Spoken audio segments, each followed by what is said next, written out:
Bonjour, voilà, je suis content de vous retrouver pour une nouvelle vidéo. Désormais, j'ai regroupé sous le titre Lecture et poésie ce qui était avant sous fermentation poétique et autres paroles. Donc ce sera le premier numéro. Donc en même temps, je vous souhaite une belle année 2024 en espérant que tout se passe bien pour vous et pour vos proches. Voici donc 5 recueils de poésie dont maintenant je vais vous parler.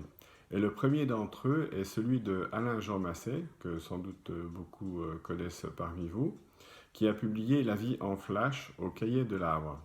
Alors comme il me l'a écrit, il dit que c'est l'un de ses derniers ouvrages.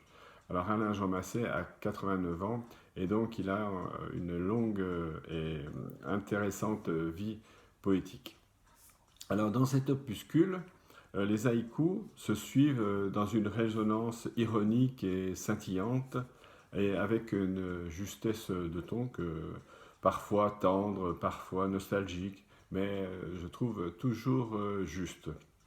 Alors le poète y est assez vif dans ses interventions, pertinent même, et il nous livre donc dans ce recueil de bien belles choses à lire, et aussi à se remémorer. Alors, je vous livre donc à vos oreilles quelques passages de ce succulent recueil. C'est fou, pour sa panse, tout l'argent que l'on dépense, sans même y penser. Trop manger, danger. C'est la pire des fins de mourir de faim. Le Père éternel. Ne m'en parlez plus jamais, je suis orphelin. Un couple de sourds à l'écoute de l'amour s'entendra toujours. Pour apprendre à prendre un escargot par les cornes, vous en baverez.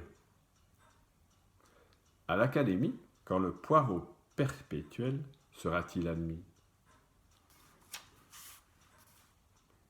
Souvent vent se vante, à commencer par la brise, qui ne casse rien.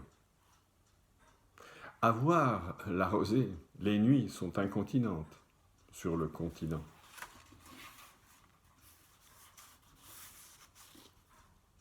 Par votre cheminée, combien d'arbres s'évadent, déguisés en fumée. Il est stupéfiant de trouver un arbre à cames dans la forêt vierge.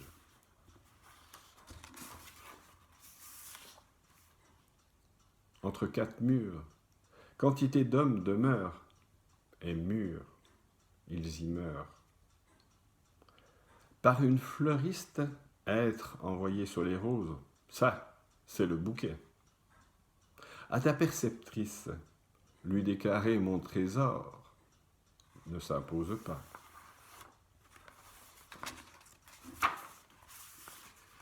Joseph à Marie, lui demandant « Es-tu vierge ?» souffla « Pas encore. » Je me suis hâté, sur toutes les religions, de faire une croix. La télévision, le soir, vient faire à la chaîne des millions d'esclaves. Qu'il est loin le temps où la pierre était taillée et l'homme poli. La guerre en Irak, ce fut un amuse-bouche de très mauvais goût. Voilà, donc je vous ai lu quelques extraits de ce sympathique recueil et que je vous invite à découvrir et à lire en entier. Alors maintenant, nous allons tout à fait changer de ton avec Jean-François Murat, dit Kajidil, qui a écrit des contes et chroniques publiés aux ateliers du Grand Tétras, qui vaut 12 euros. Alors, il y a une vingtaine de textes que l'on peut intituler de contes, à la fois sarcastiques et poétiques, dans ce recueil. Et l'allégorie ou la métaphore s'y succèdent. Par exemple, lorsque les larmes coulent des oreilles des luthiers, c'est la civilisation même qui est en danger. Et parfois, Jean-François Murat pousse l'image jusqu'à son paroxysme. Ainsi, il écrit « Nous avons mal à nos fleuves, disait un jour le ventre de la terre. Ces vastes fleuves qui accueillent et recueillent le mensonge ne nous éloignent pas de nos propres pas. » Ou encore « Je suis esprit quand je suis votre fleuve. » Ainsi parlait le ventre de la terre. Quant à César, l'empereur, il est étrangement remisé au chenil, puisque le chef est celui d'une meute, et les loups sont des chiens qui sont parmi les plus féroces quand ils sont en famille. Alors, la lecture de ces contes peut parfois dérouter certaines ou certains, mais il faut se laisser porter par ce langage un peu éruptif, déstabilisant, voire symbolique de l'auteur. Alors, ce sont des contes non doucereux, mais amers et poignants, et qui nous disent finalement quel être diminué nous sommes. Alors, la recherche du surhomme est un non-sens, car elle serait du fait l'abolition même de l'être humain dans ce qu'il a de plus vertueux, mais aussi de plus inaccompli. Alors, pour vous en persuader, je vais vous lire quelques extraits de ce recueil. Donc, des contes chroniques de Jean-François Muret, dit Kaji-ji.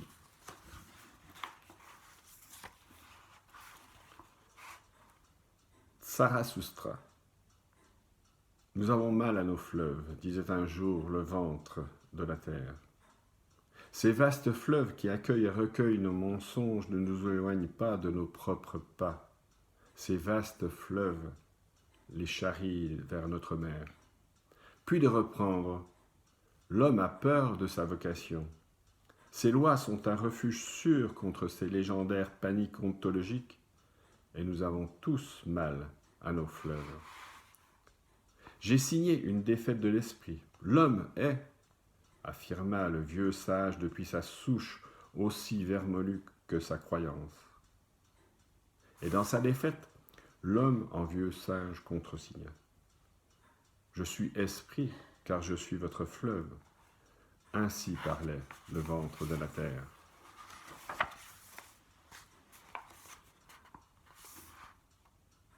Aube. La saison fut terriblement précoce. Les champs de violons encore verts durent être fauchés de bonne heure, des remparts monstrueux se construisant de toutes parts. Depuis longtemps, des socles de loi avaient été posés, expulsant ainsi le sacré hors de la portée des hommes. Fondation fantôme, en retirant le divin de l'humain, l'âme des orchestres à cordes s'exila. Mais d'exil, peut-on encore parler? Lorsque les larmes coulent des oreilles des luthiers, c'est la civilisation même qui est en danger. Toutes les variétés de songes furent moissonnés et enchaînés, dès lors que les violons furent consommés. Car faim et soif avaient les dieux nouveau-nés.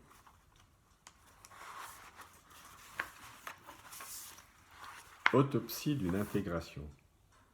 En vue de renforcer ses liens avec les pays frères et voisins, Petite Foi décida d'aller à l'encontre de Grande Foi pour lui offrir l'allégeance de ses croyances. Les routes des épiceries théologiques se superposant à celles des épiceries marchandes, Petite Foi se rendit compte au tribunal de commerce afin d'étudier les trajets équitables à l'édification d'une mutuelle compréhension des cultures. Puis elle s'en fut, chevauchant ainsi articles, bulles et arrêtés durant quelques générations pour parvenir enfin à la frontière de Grande Foi. Aude. Tandis que les anges restent collés au plafond de leur chapelle, les poèmes survivent au papier de leur imprimé, car lorsque disparaît le support, le poème reste. Il est vivant, ne s'occupe pas du poète, mais de l'être poème. Et quand même cessera l'esprit, le poème se glissera dans une nouvelle forme d'être. Il est mutant, perpétuellement en marge des systèmes existants. Voilà, je vous ai lu quelques extraits de ces contes chroniques, et j'espère que ça vous donnera envie de les lire.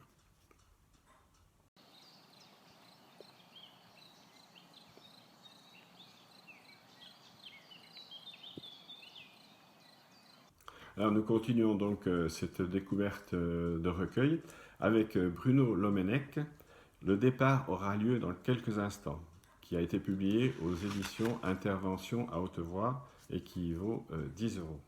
Alors, je ne connais pas cet auteur, mais sa poésie est attachante, simple, lyrique, et sans tomber dans un excès de béatitude complète ou passagère, voire un petit peu moribonde. Alors, ces poèmes sont composés de petites strophes que l'on pourrait croire indépendantes les unes de les autres, mais dont le lien en fait se situe dans l'image même du poème.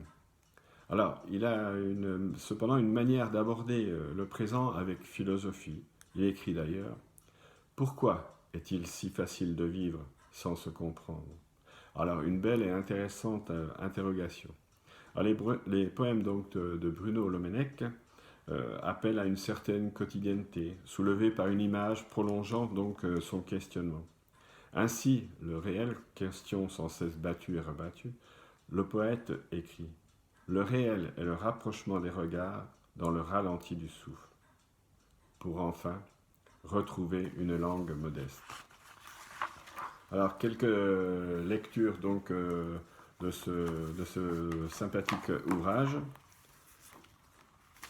Le temps persiste. Le loquet rouillé du volet rabattu saute. Les verrous ont bougé.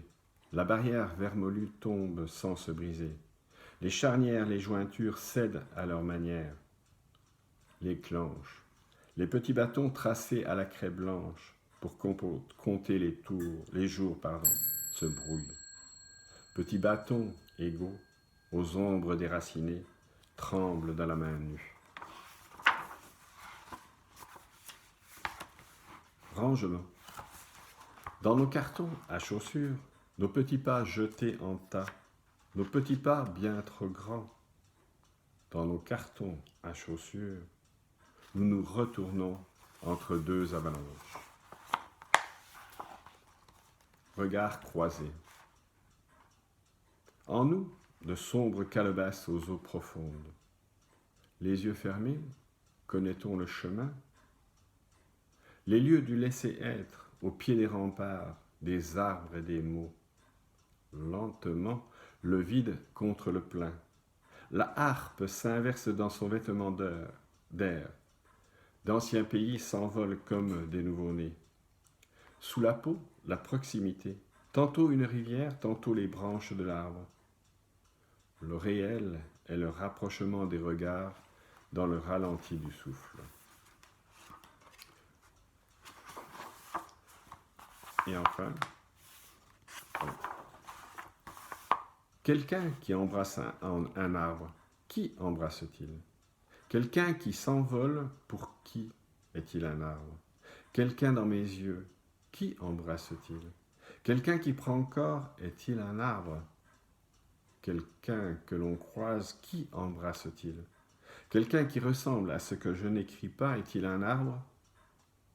Quelqu'un comme quelqu'un d'autre, qui embrasse-t-il? Voilà. Donc ce beau recueil donc, de Bruno Lomenech, publié aux éditions Intervention à haute voix.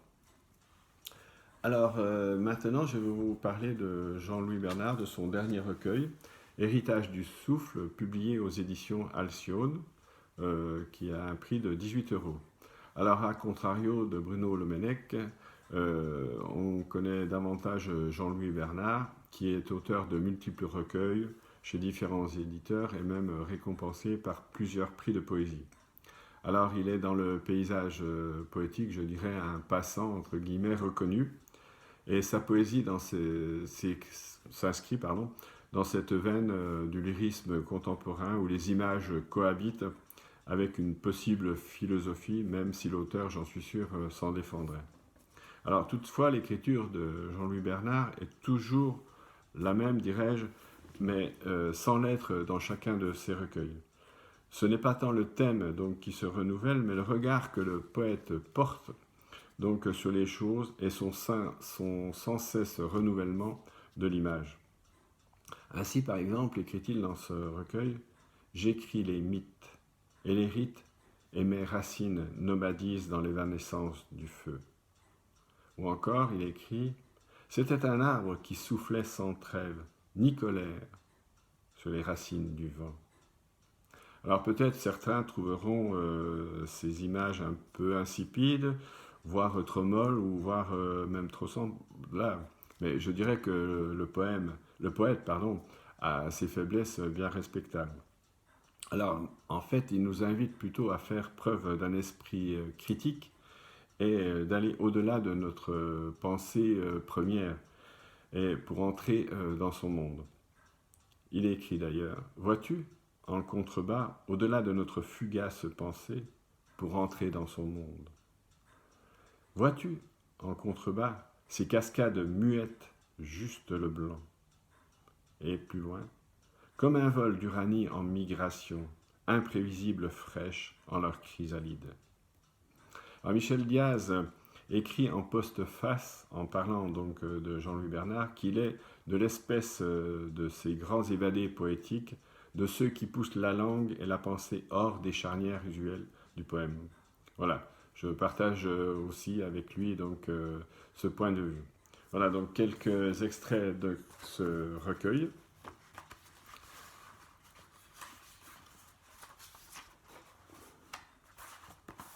Nous aurons chanté la splendeur égarée des équinoxes, les attendent cloués sur le souffle. S'effacent les saisons, sentinelles d'insomnie, fixant si pâle l'improvisé du temps.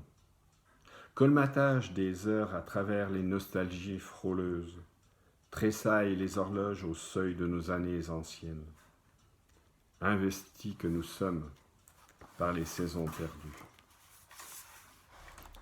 Nos soifs recopiées sur les murs de poussière, antiphonèrent du désir, sens évanoui, derrière la plus haute note. S'écaille le verbe sous la langue de la nuit, jusqu'à cette blancheur qui porte l'écriture. Feuillage d'absence, sous les écorces froides la plainte de l'aubier, la mémoire du vent dans le regard des branches nues. À l'étiage plane une odeur d'arbre mort, de quelque défaite trépidante. Sous les chablis, à l'abandon, demeure la gouvernance des arbres. Prends soin de l'impensable. Arpège ces jours aussi lointains qu'un prodige, aussi interminable que le repos des choses. Sois du côté du temps jadis et de la foudre, séide fervent d'un monde sans empreinte. Voilà.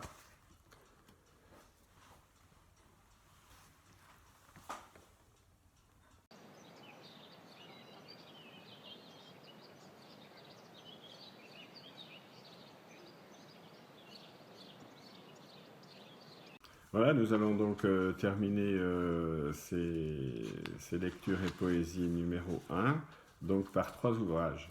Alors, Temps de temps, alors T-E-M-P-S, de Temps, T-A-N-T, de Didier Trumeau.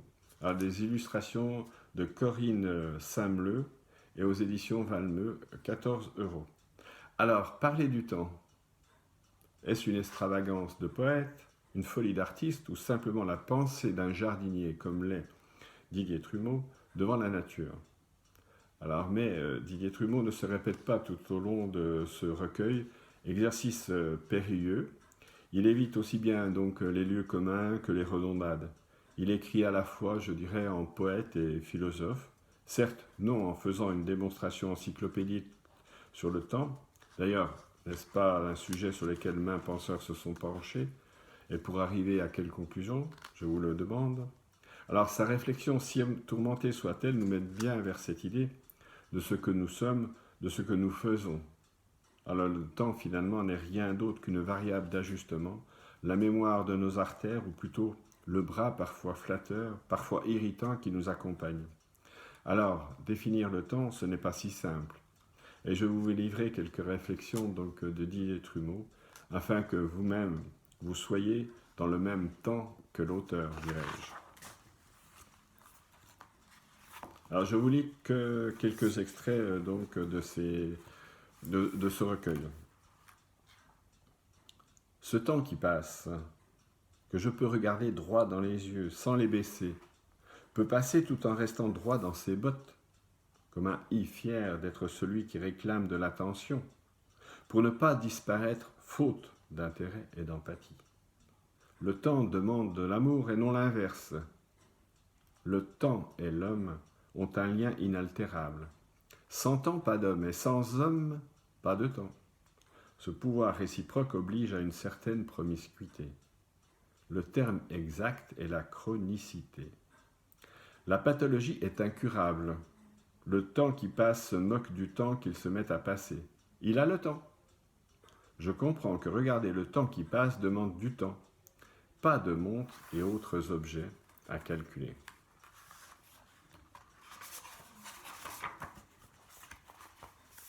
Le temps qui passe est sans âge. Il passait même avant que l'être le plus primitif vienne au jour. Le temps qui passe s'ennuyait ferme en cette époque révolue. Passer pour personne, c'est comme vivre pour mourir. Le temps qui passe a un truc pour noter son passage afin de ne pas repasser plusieurs fois. Il laisse dans l'aubier des arbres des traces concentriques afin de matérialiser les ans. Il invite la lune à faire sa coquette une belle fois par mois. Il visionne son ombre chaque jour qui naît et compte les étoiles chaque nuit claire. Et lorsque les nuages jouent à la souris avec le temps qui passe, il égrène les gouttes de pluie. Et lorsqu'il ne pleut pas, il écoute le cœur des amoureux. Et enfin, les musiciens, avec le tempo et le rythme, sont ceux qui maîtrisent en apparence le mieux la contrainte temporelle. L'unisson est à cet effort. Pourtant, la répétition n'empêche pas la déconcentration et des baisses de régime nuisant à l'harmonie. Le temps, néanmoins, n'est pas perçu en tant que tel, mais fragmenté en espaces sonores et silencieux, plus ou moins importants, plus ou moins nombreux, qui correspondent à des fractions temporelles. Et le temps est une convention universelle à disposition des musiciens. Rendre à César ce qui est à César, drôle de proposition, qui rend propriété ce qui n'est que tacite accord lié à l'acquis, au conquis et à l'habitude. Donner du temps au temps, c'est admettre une évidence. Et enfin,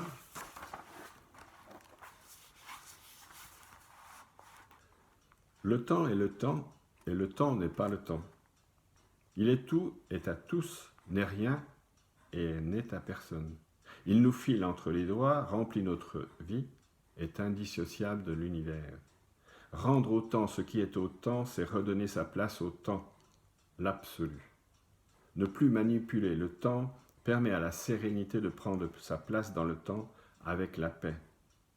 Éliminer la douceur, l'agressivité, la violence, la négation, le désespoir et le nihilisme de notre cœur pour rendre le temps au temps, communier sans doute, et rendre toute sa valeur au qualificatif communisme, sorti de son contexte totalitaire et réducteur. Voilà, donc cet ouvrage donc, de Didier Trumeau, et avec des illustrations donc, de Corinne Saint-Bleu. Ensuite, un court recueil de Catherine Baptiste, qui écrit donc Lettre à une poétesse disparue, qui est un hommage à Odile Karadec, avec des illustrations de Claudine Gou, et puis l'aimable participation de Robert Dadillon, qui est le maître d'œuvre aux éditions Édite Inter. Alors, Catherine Baptiste m'a envoyé 3 recueils, mais je ne vous parler que de celui-ci pour l'instant. Les 2 autres, Hamlet ou Ne pas être, qui a été publié aux éditions du Cygne, et Maison Rouge aux éditions à l'Index, seront présentés plus tard. Alors, mais vous pouvez les acquérir auprès de ces maisons d'édition. Alors, Catherine Baptiste rend hommage à Odile Karadec, qui était une poétesse reconnue dans le milieu. Elle écrivait, Odile, avec humour, sur un ton parfois corrosif, mais toujours avec fraternité. Alors, je ne la connaissais pas personnellement, mais je sais qu'elle fut abonnée à quelques-unes des revues que j'ai publiées. Alors, Catherine Baptiste veut tendre un lien posthume avec son amie. Elle s'adresse à elle avec de belles nuances, avec douceur. Et sa parole est à la fois apaisée, Et parfois, on ressent une certaine irritation bien compréhensible d'avoir perdu son ami. Alors, de belles images inondent ce recueil, dont je vais vous lire quelques extraits. Alors, je vais faire un tour. Je remets les pieds dans les creux et les brins du chemin des dunes. De là-haut, la ville rampe à mes pieds et vient me lécher les yeux, le visage et tout le corps en vie. Odile n'est plus là. Elle n'est pas là. Elle sait la mort, pas moi. Je sais sa mort, pas elle. Celle qui transmue la mort en poésie, a des charmes redoutables, des adjectifs étincelants à l'affût de chaque ombre. Mot timide ou mot tranchant, mot phénix, de quelle bouche, devenu quoi, n'êtes-vous plus?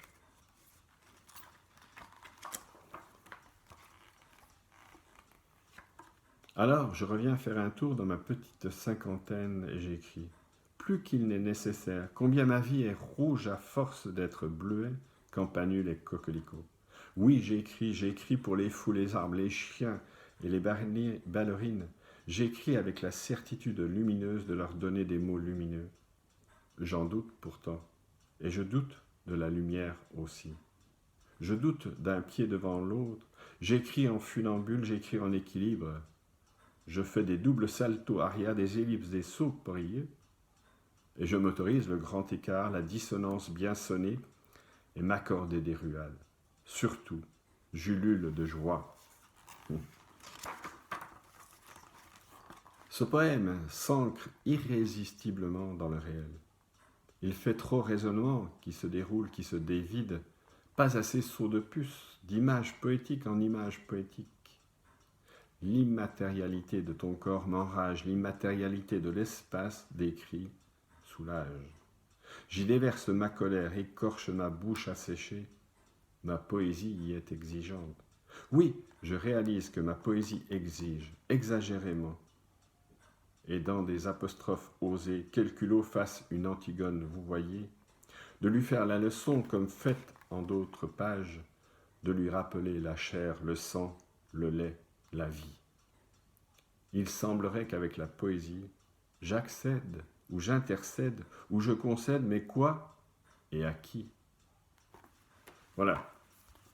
Donc, un bien bel ouvrage avec un bel hommage donc, à Odile Kardec de Catherine Baptiste.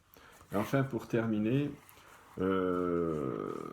Michel Stavo, que je ne connaissais pas aussi, qui a publié Analogie aux éditions d'Aise, qui est 15 €. Alors, l'auteur a écrit une longue préface pour débuter ce recueil, dans laquelle l'auteur donne son avis sur ce que doit être la poésie, comment le poème doit apparaître pour qu'on le dise en fait poésie. Alors, Michel Stavo rappelle à la fois les règles de la poésie classique, mais également ce qu'est un poème. Alors, il écrit par exemple, excusez-moi, le poème réussi nous fait également partager le plaisir du poète à s'exprimer en faisant fond sur l'évolution de sa culture. La poésie n'a rien à craindre d'être savante et d'offrir ainsi, comme par surcroît, un plaisir spécifique pour l'intelligence du lecteur. Alors, il n'y a rien de très nouveau dans le texte qu'a écrit Michel Stavo.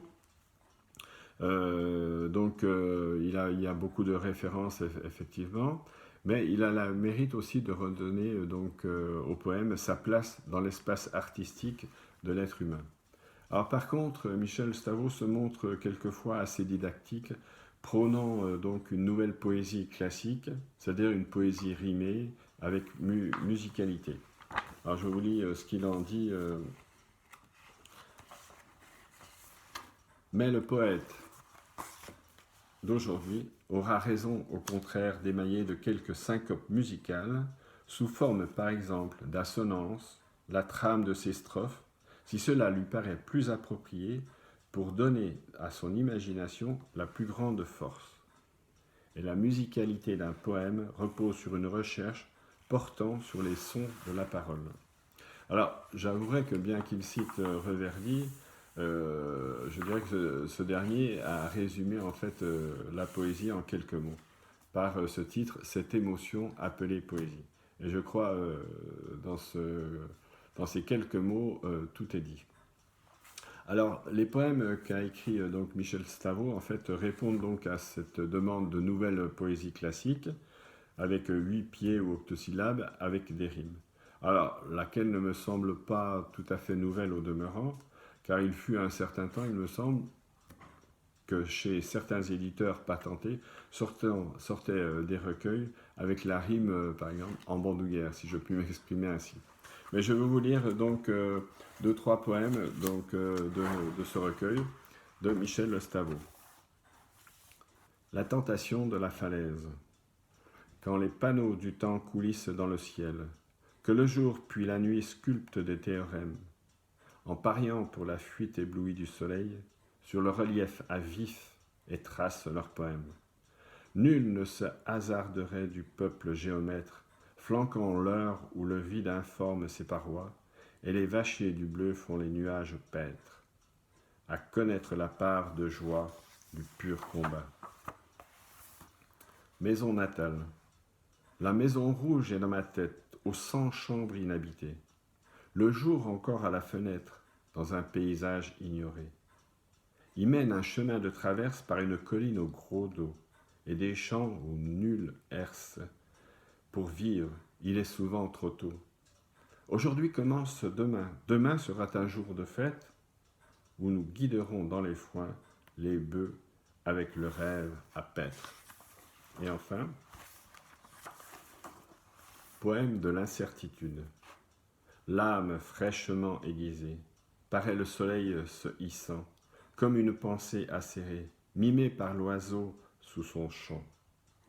Que la mélodie est blessante qui taille dans le jour les sorts, quand l'avenir ouvre sa tente et la nuit clôt ses 12 portes.